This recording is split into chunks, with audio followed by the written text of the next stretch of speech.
Hi, I'm Ric Meyers, author of great martial arts movies and film columnist for Inside Kung Fu and Asian Cult Cinema, but who cares? The important thing is I'm here with Stephen Chow Sing Chi, who is the director, producer, writer, and star of the movie that you have in your DVD player right now. Hello, Stephen. Hi. Well, you know, a lot of people will probably know who you are who have this DVD in their player right now, but there are some people who may be seeing you for the first time with this movie. Yeah. So could you tell them a little bit about your biography, born up till now? You know? Oh, that's a long story. I know. I'll wait. It's okay. We've got time. I don't have time. Yeah, no, just a little bit. Just a little bit. Okay. Actually, I'm Stephen Chow. You're not Sing Chi? in Chinese, yeah. And I'm Hong Kongese. Mm-hmm. Yeah. 42 years old right now. Don't tell anybody. Okay. You know that, yeah. But a little bit about your background. How did you become the big movie star that you are now? Yeah, actually, I started my career from a TV company, yeah, and I was actually a host in a children program, like long time ago, called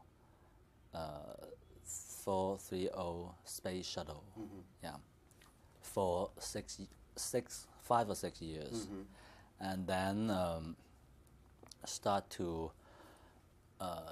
to play a role in some TV series, and then on the big screen, and then become an actor, Yeah. a movie actor, yeah. Yeah, almost an award-winning movie actor, in fact, in dramas at the beginning of your career. Oh yeah. Yeah, and then comedy. Like a supporting actor, yeah. Yeah, Taiwan, was it?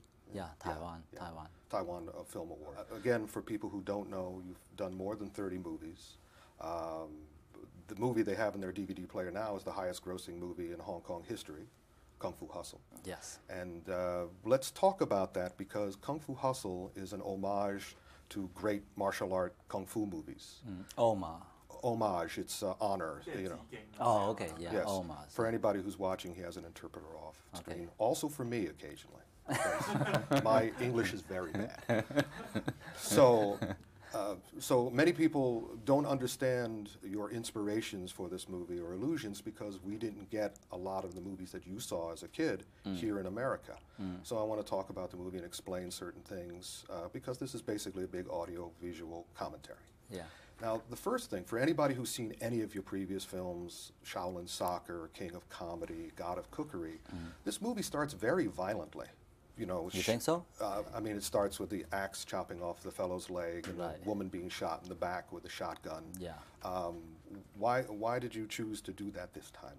For me, it's quite important to have a good description of the Axe Gang and how they cruel and a lot of violence, and they're scary. Yes. Yeah. And to build up a strong and powerful and scary Axe Gang, that I have no choice to put some of the violence. Yeah. Well, now in the beginning of the sequence. Yeah. Yeah, I've seen the Axe Gang before in other Hong Kong movies. So Yeah. the last one I remember is in Drunken Master 2, Jackie Chan's movie. He had the Axe Gang in that. Is the Axe Gang a famous group of criminals in Hong Kong history? I'm not sure is it true or not, but it is from the 40s something, you know. And the inspiration of the Axe Gang is actually from a movie called Ma Wing Jing. Yeah, it's a Shaw Brothers movie in the 70s. Ah. Yeah, that's an Axe Gang, and the Axe Gang is more like a legendary gang in the history. Right. But I'm not sure is it true or not. Yeah. Just to give more background for our viewers now, the Shaw Brothers, of course, was a major studio in Hong Kong that put out 750 movies over several decades. And unfortunately, we only got to see a few of them in America. There's a company that I won't name that has the rights to release the Shaw Brothers movies in America, and they haven't done so Which yet. one? Well, it's a company you know fairly well, but I won't mention them. They were involved with your previous film, but that's why that's not released either. But we won't talk about that. Now, did you build everything? Was anything real in this movie, or is it all a set, like the town and the pigsty alley? Did you build that from the ground up? Basically, only pigsty is is the whole set that we built. We built up from zero, and because it's quite important in the movie, you know that is one of the main setting, and also it's something that I stayed when I was young. You know, I was living in this kind of environment. You know, when I was a kid, so that's why I just want to. And I miss it.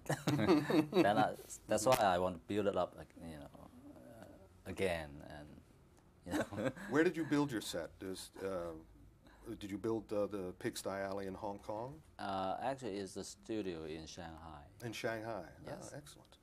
Now you also introduced the landlord, played by the wonderful Yuen Wah. Could you tell me about why you wanted him, or how you wound up casting Yuen Wah as the landlord?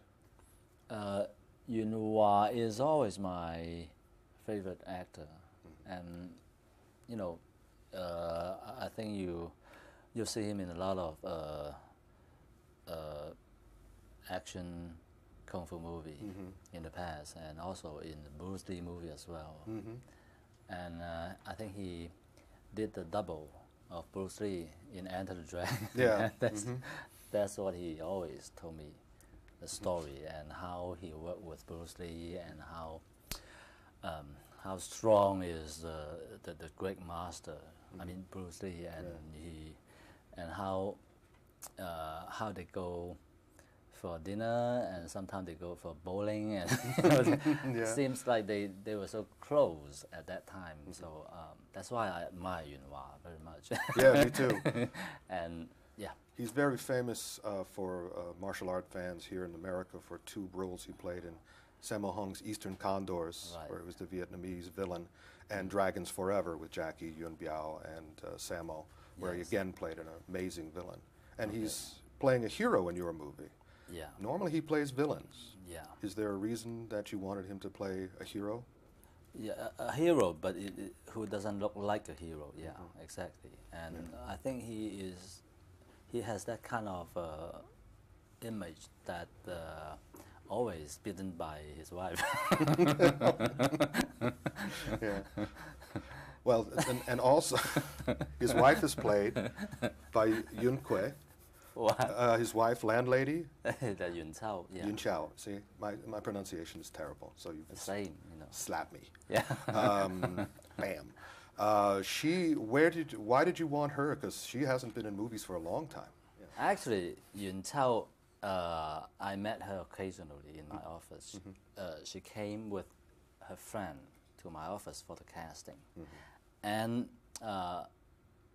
she was sitting, you know, somewhere behind and with a cigarette on her mouth, and I just, you know, and it drew my attention. And who's that?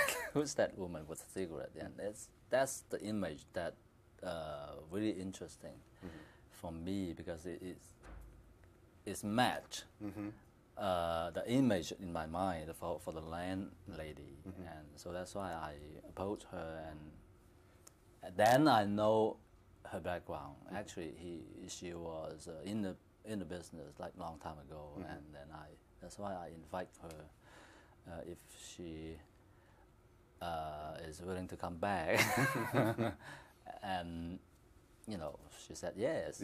Why not? Yeah, let's try. Okay, then, you know, I'm lucky. Yes. Well, again, Americans would probably best know her. She was one of the schoolgirls in the James Bond movie, The Man with the Golden Gun. She beat up a whole bunch of people who were chasing Roger Moore as James Bond, and that was fascinating because that was more than 30 years ago. Yeah. And she's just great in this movie. Your casting, the casting of the characters in all your movies is always very, very interesting. And in this movie, you got all these wonderful old kung fu master characters, but also with your group of you have many characters who repeat from movie to movie, and they're also very interesting looking. You know, they're very odd looking. What is you like to combine veterans with new people, right? Right. Yeah. So tell me a little bit about what you look for in your casts and some of the people in this movie. It all depends. You know, there's no theory for movie making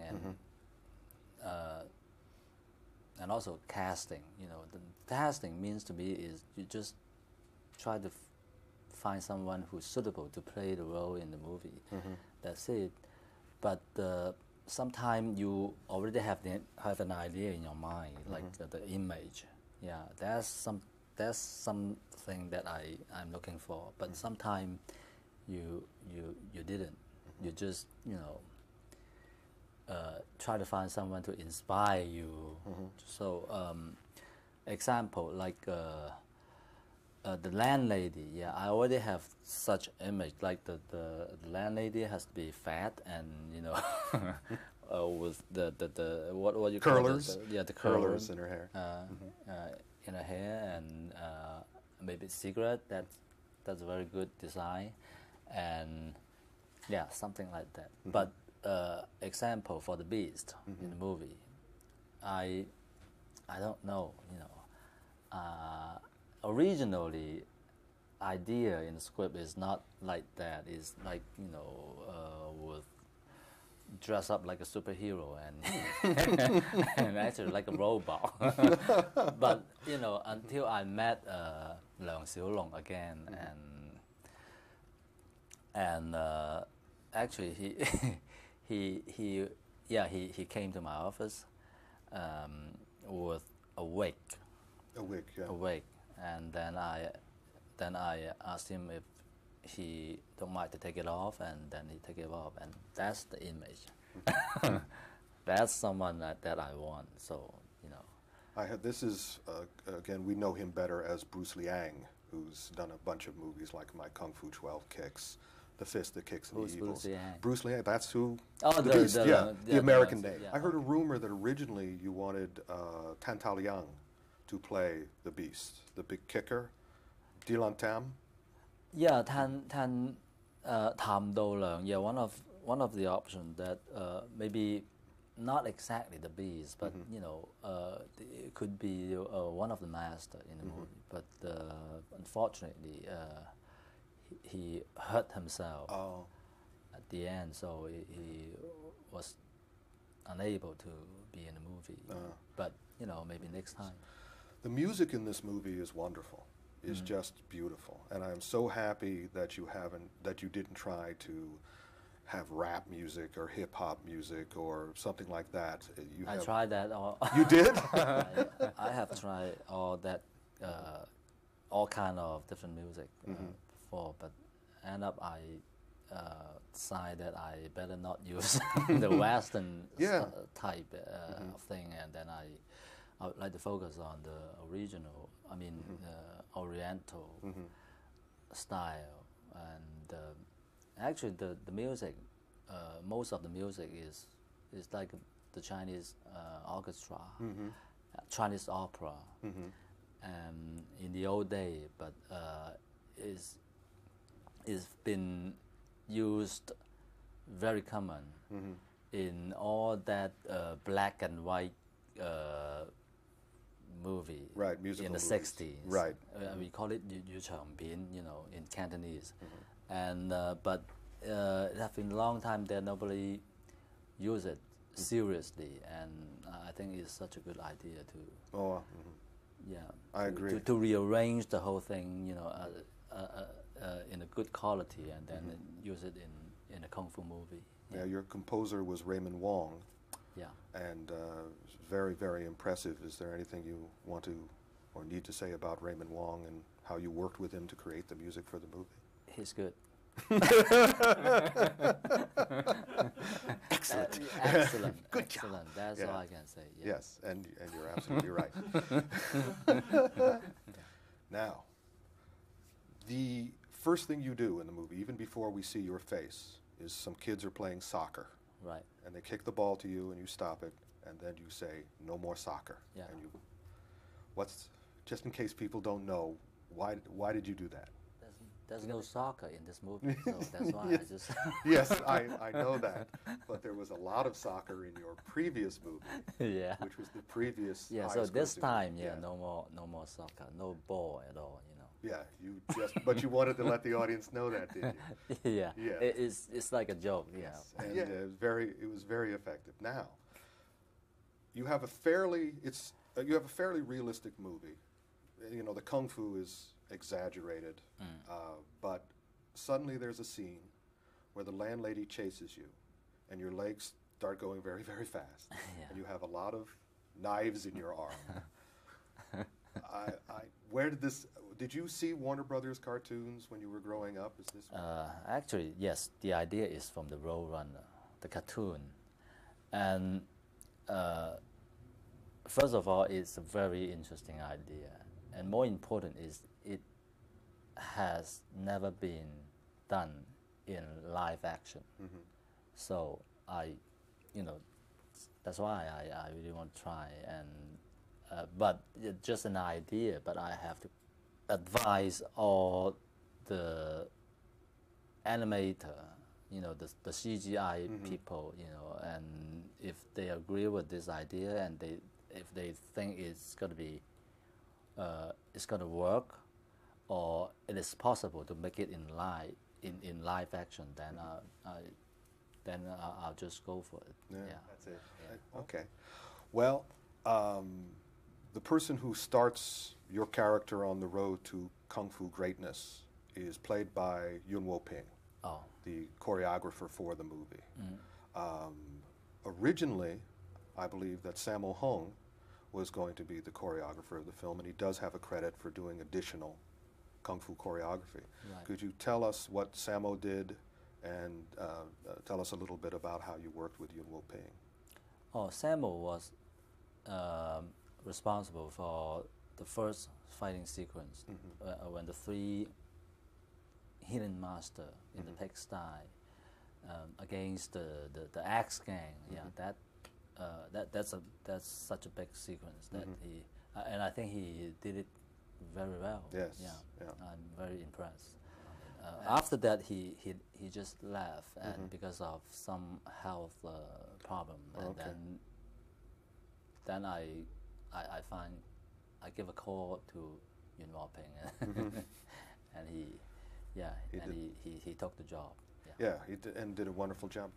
All right, movie is called Kung Fu Hustle. Yeah. Yes. So let's talk Kung Fu. Okay. Because Americans don't, for years, even today, Americans think Kung Fu is all about big muscles and power. Yeah. And it's not about that at all.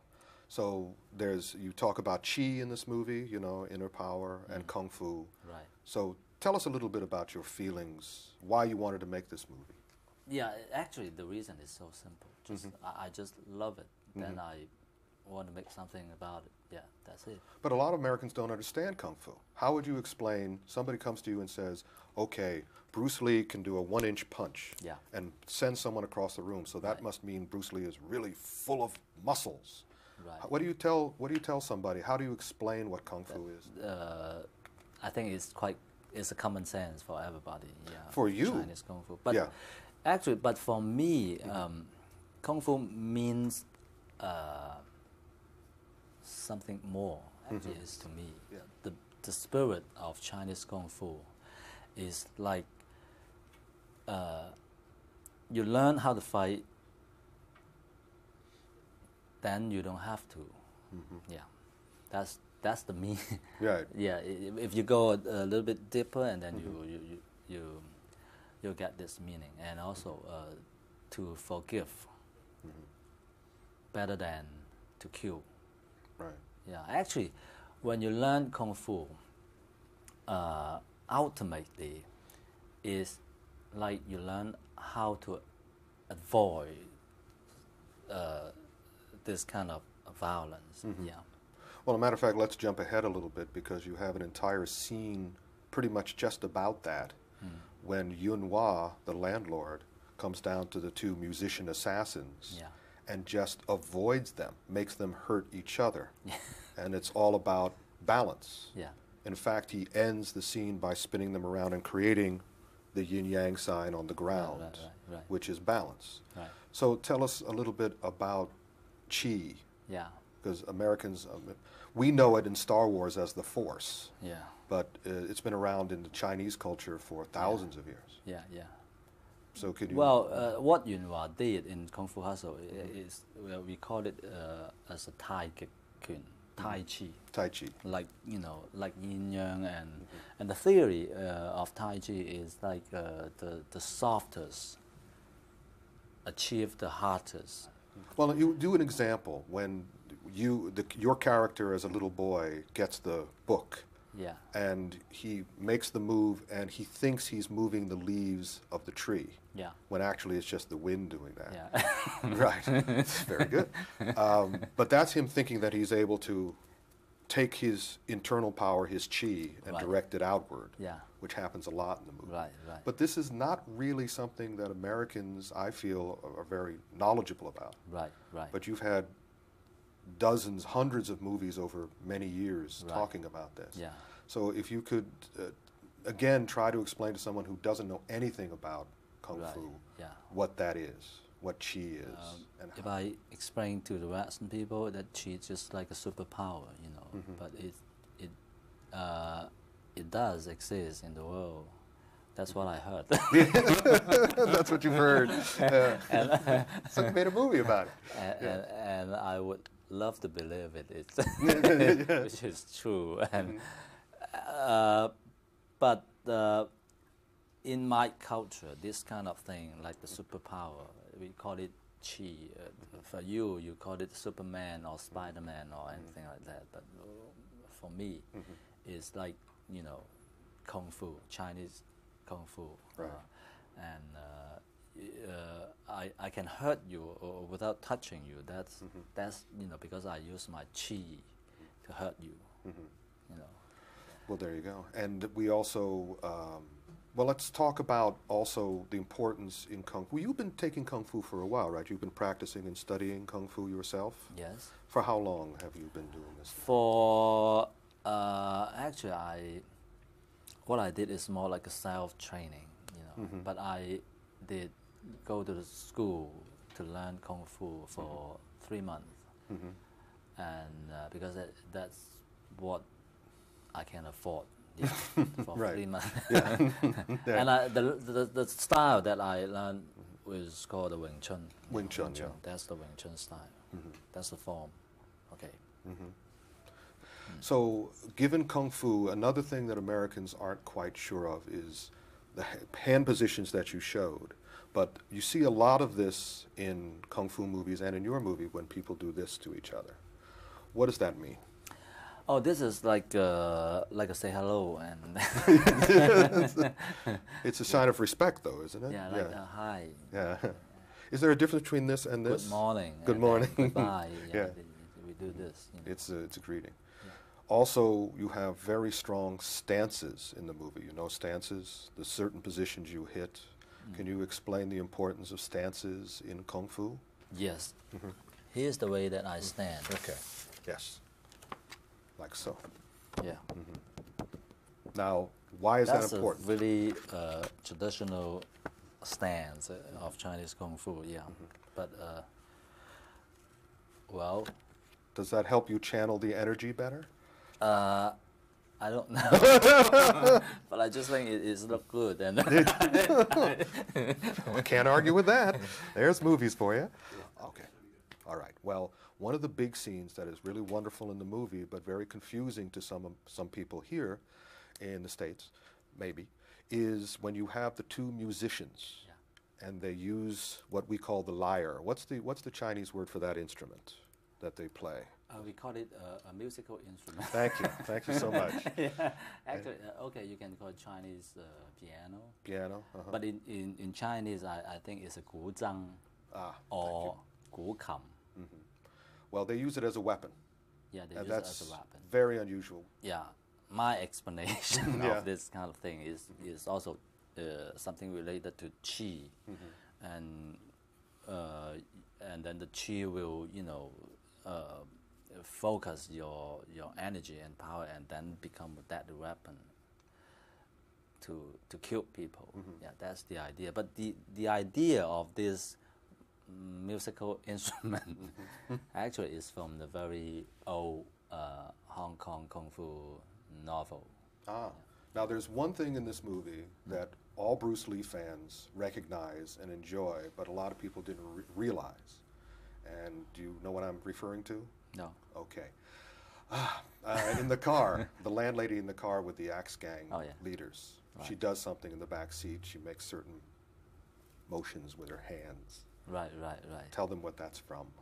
Oh, that's from the Way of the Dragon by Bruce Lee, and one of my favorite scenes that when Bruce Lee he played someone from mainland China who was unable to speak English, and so that's why the only thing he could do is just by movement, and expression. Right.